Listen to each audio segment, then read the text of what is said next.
మీ first love story ఏంటి madam? ఏ టైంలో? 1980లో అనుకుంటా కదా, 1982 నువ్వు సినిమాలో అడుగుతున్నావా లేకపోతే బయట అడుగుతున్నావా? సరే ఓకే, సినిమాలో వద్దులే, బయట చెప్పని ఫస్ట్. బయట సినిమాలో 1982లో నేను పుట్టలే అప్పుడు కన్నా, నాకెందుకు ఆ స్టోరీ గురించి ఇప్పుడు కావాలి, కానీ నేను పుట్టినప్పుడు నాకు ఎందుకు అన్న. ఇప్పుడైతే నాకు ఏమని అడగా చెప్పండి మేడం.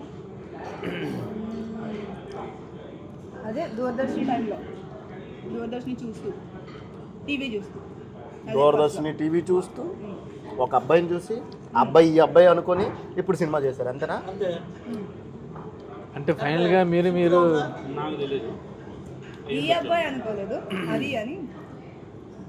ఓకే, హరి అంట, దూరదర్శని హరి. హరి అనే పర్సన్ చూసి అనుకున్నానంట, బాగానే ఉంది, కథలన్నీ బాగానే ఎత్తున్నారు. ఓకే, బాగుంది. చెప్పంగానే ఈజీగా ఒప్పేసుకునిందంటే ఎందుకు అనుకున్నా, మ్యాటర్ ఇదేనా? డబ్బులు ఇచ్చారా? బాగా